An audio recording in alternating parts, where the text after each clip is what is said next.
Bonjour, aujourd'hui nous allons voir les différents composants principaux d'un PC et par conséquent nous allons aussi faire un petit tour sur ceux qui sont un petit peu plus optionnels on va dire. Donc tout d'abord le composant principal, on ne peut pas faire sans, une carte mère. Voilà, donc c'est un vieux, ça c'est un vieux truc, ça devait être Acer, ça c'est un vieux PC que j'ai démonté.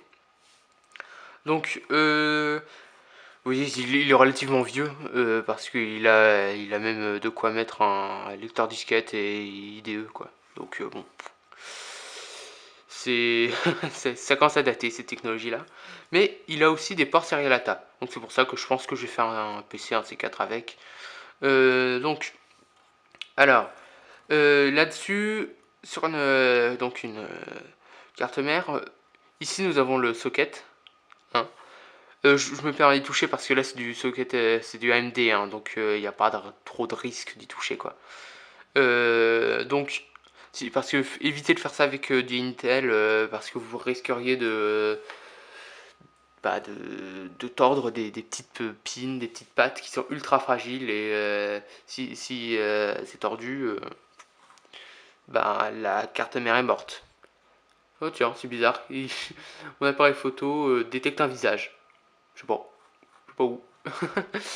Donc, alors là-dessus, nous allons donc mettre, hop, c'est un petit peu, un processeur et son, donc par conséquent son ventirad. Hop, donc là c'est un AMD, ça c'est un Athlon 64 il me semble. Ouais, c'est un AMD Athlon 64, donc bon, ça change pas. Ouais, ouais, hop là. Et dessus nous avons un ventirad, donc franchement je vous déconseille de prendre ces ventirades là, parce qu'ils sont vachement... ils font vachement comme bruit, c'est incroyable. Puis franchement ils sont pas géniaux quoi. Il suffisent à peine pour le processeur avec lequel ils sont vendus. Donc voilà. Sinon quand le processeur commence à chauffer, c'est une véritable turbine, ça fait du bruit, ça vibre, c'est une horreur. C'est le ventilateur le ventilo le plus bruyant de mon boîtier, hein, pour vous dire. Enfin, mon boîtier. Du boîtier qui est que par là, je pense que je vais vous le montrer. Hop, donc, on pousse ça.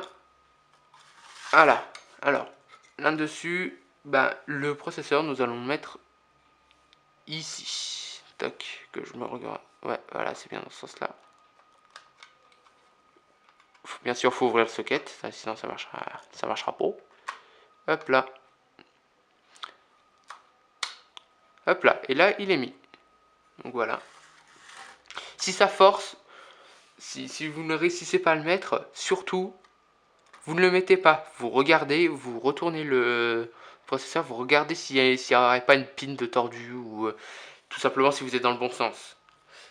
Alors, là-dessus, nous, normalement, on met une pâte thermique qui permet en fait de mieux conduire la chaleur entre l'IHS, donc la partie en métal du processeur, entre l'IHS et le ventirad.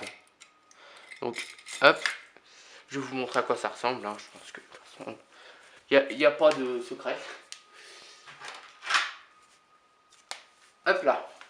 Donc, ça se présente comme ça. Voilà. Ça coûte relativement cher hein, quand même, de la bonne pâte thermique. Hein. Ça c'est de la pâte thermique Antec, donc elle est censée être très bonne. Hop, Antec. Et je sais pas pourquoi il donne ça avec... Enfin, oui, je sais pourquoi, mais il donne ça avec un genre de spatule pour... je suppose que c'est pour bien étaler la pâte thermique sur le processeur, mais franchement, je vous déconseille de le faire avec ça, parce que avec ça, on fait plus de bulles qu'autre chose. Et les bulles, c'est des bulles d'air dans la pâte thermique, c'est pas bon du tout. Parce que l'air est très isolant. Du coup, ben, le processeur risque de chauffer. Hop là. Ouais, bah, je vais vous montrer comment on en met. Hein. De toute façon, c'est tout bête. Hop, vous prenez la pâte thermique. Hop, vous bouchez. Et ensuite, on s'arrange pour mettre à peu près au milieu une noix. Enfin, une noix. Bon, pas non plus une noix. Hein. Faut pas en mettre de trop.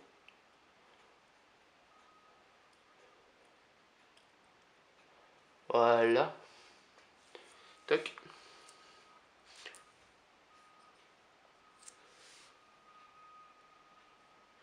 Hop. Et voilà. Là-dessus, nous allons mettre le ventirad. Donc, que je ne me trompe pas de sens, c'est comme ça. Voilà. Donc, on le met bien. Que le fil touche pas à la pâte thermique. Toc là. Voilà. Hop là. Et donc j'ai du mal. Et hop, vous serrez en poussant ça sur les AMD. Souvent il y a ça. Je trouve ça vachement sympa, vachement pratique comme système. Bon, là je sais pas pourquoi j'ai pas réussi, je suis pas doué. Puis, donc forcément je vais pas vous apprendre non plus à brancher un ventilateur. Hein. Toc CPU fan, oui je pense que c'est ça. Et voilà. Donc voilà, c'est branché. Un peu dégueulasse d'ailleurs. Voilà, donc ici bah, nous avons déjà le cerveau de l'ordinateur et de quoi le refroidir. Ensuite, bah, nous allons avoir besoin de RAM ou de mémoire vive. En gros, c'est la mémoire à court terme chez nous, ça correspond à la mémoire à court terme chez nous. Donc les cartes mères c'est le corps, le processeur c'est le cerveau, le ventilateur bah, c'est pour refroidir, hein, il n'y a pas vraiment d'analogie.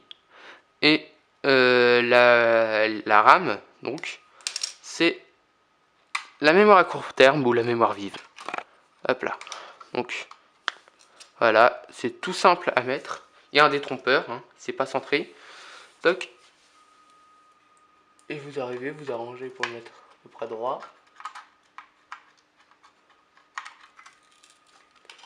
Voilà. Faut pas hésiter à appuyer hein, sur une barrette de RAM. C'est relativement dur à... Enfin, c'est pas compliqué, mais bon, il faut un peu forcer. Et la deuxième, hop là. Comme ça, j'utilise le dual channel entre les deux. Le dual channel, c'est quelque chose, enfin, c'est un protocole qui permet de rendre la mémoire vive beaucoup plus rapide et beaucoup plus performante. Par conséquent. Donc voilà. Là-dessus, on a notre mémoire à court terme, le corps bien entendu. Là, on a le cerveau, enfin juste en dessous. Maintenant, on s'est occupé de la mémoire à court terme, on s'est occupé de la mémoire à long terme. Voilà. Donc, j'ai ma pile de disques durs qui sont là. Bon, comme vous pouvez le voir, c'est pas forcément du grand luxe. Hein. J'ai l'IDE ici. Ça, c'est un vieux. Regardez la taille des composants. Hop là. Par rapport à un disque dur un petit peu plus récent. Celui-là, il a plus de 25 ans, celui-ci. On voit la différence de technologie. Hein. Donc, les deux ici sont de l'IDE. Hein. C'est du Maxtor. Et je crois que c'est du Maxtor aussi. Oh tiens, je savais pas. Et donc, celui-ci, c'est un disque dur un petit peu plus récent, forcément. C'est le Serialata, donc je sais pas quand est-ce que ça a été fait le Serialata, je sais plus. Et donc voilà, c'est plus rapide, c'est plus pratique, c'est plus solide. Et donc voilà, c'est beaucoup mieux quoi. Voilà, donc tout ça, je vais le mettre un petit peu de côté. Parce que ça, il va falloir le brancher. Voilà. Donc ça c'est un câble lecteur, pour lecteur disquette, c'est pas une IDE. Donc c'est beaucoup plus petit. Voici une nappe IDE. Vous voyez, c'est beaucoup plus petit. Donc voilà. Donc ici c'est une nappe IDE, donc comme je le disais, pas parallèle à ta. Donc ça se branche de cette manière-là. Voilà, c'est tout bête. Et ici il va falloir une prise Molex qu'on va trouver sur l'alimentation. Oh, excusez-moi, j'ai tapé dans le trépied. Hop là. Donc celui-ci c'est pas la même chose, je me suis trompé. Là c'est ce qu'on appelle du serialata ou du SATA quoi. Donc voici un câble serialata. Ça se branche, c'est tout bête, il y a un détrompeur de toute façon. Et voilà, c'est branché. Et ça on le branche à la carte mère ou l'inverse, hein, c'est interchangeable. Hein. Si on veut on peut faire ça comme ça. Hop là. Et voilà. Et ça vient se brancher sur les ports serialata juste ici sur la carte mère. Oui, c'est dans ce sens-là. Et voilà. Donc voilà. Ça c'est tout bête. Non, faut que j'arrive à le... Et voilà. Donc ça pour la mémoire vive, la mémoire à long terme, c'est fait. Hop. Alors maintenant, on va parler du cœur. Donc c'est ce qui vient donner de l'électricité à tous les composants et tout.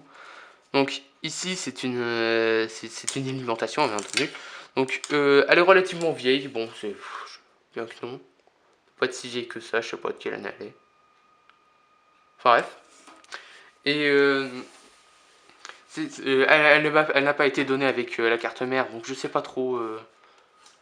C'était sur un autre PC Acer, je sais pas.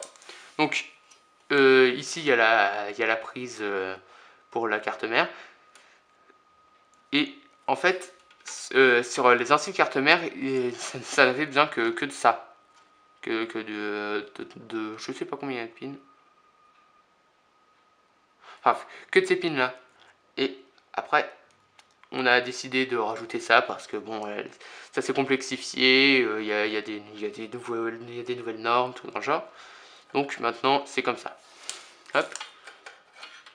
Et ici, il y a la prise donc du CPU, donc du processeur.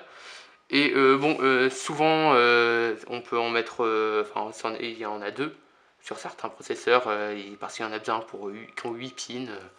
Ne vous inquiétez pas, si jamais vous avez une alimentation qui a un 8 pins, normalement vous pouvez les décrocher puis en mettre qu'un seul de 4 pins. Voilà. Donc une alimentation. Ensuite, ce qu'il y a d'optionnel, on peut rajouter des cartes additionnelles dans le genre petite carte Wi-Fi. Voilà, bon. Celle-ci, elle doit être de chez D-Link, il me semble. Ouais, je sais pas. Hop là. Donc, ça vient se brancher là. Sur un. Ça, c'est du PCI, c'est pas du PCI Express. Ça vient se brancher là, comme ça. Voilà. Voilà. Donc voilà, ça, ici. Nous avons une carte graphique. Oui, je sais, il y a un petit problème. Il y a une de ces petites attaches là qui s'est cassée. Du coup, j'ai été obligé de la remplacer par un trompeur. Bon. C'est du bidouillage. Donc, ça, c'est une Asus, on s'en fiche un peu. Elle est un petit peu vieille, du coup, mais celle-ci, je ne vais pas pouvoir la brancher sur cet ordinateur-là, parce que c'est ici un port AGP, excusez-moi. Donc c'est un port AGP, et cette carte ne possède pas de port AGP. Vous pouvez le voir. Là, ici, il y a deux PCI Express, puis le reste, c'est du PCI tout court. En fait, le port AGP, c'était très répandu quand on a remarqué que le PCI tout court, j'ai enlevé ça parce que ça m'énerve. Hop là. Quand le PCI tout court ne suffisait plus, qu'on saturait complètement la bande passante, eh bien, on a inventé un nouveau port qui s'appelle le port AGP. Donc, comme celui-ci, il ressemble à ça. Hein. Ça ressemble un petit peu, en beaucoup plus petit, à un port ISA, pour ceux qui connaissent. Et après, donc, il y a eu le PCI Express et le PCI Express 16X, ici. Ça, c'est le port pour une carte graphique. Là. Mais bon, j'en ai pas, puis de toute façon, il n'y en a pas forcément besoin. C'est pour ça que je l'ai mis dans les optionnels. Parce que souvent, les processeurs ont une partie graphique, ont un GPU intégré. Donc, résultat, bon, ça sert pas à grand chose. Et si vous voulez, vous pouvez rajouter des ventilos dessus. Bon, ça c'est vraiment optionnel. Hein. Puis je vous conseille franchement de. Pas sur la carte mère, hein, mais dans le boîtier. Et je vous conseille franchement de prendre de la bonne marque parce que sinon ça va faire.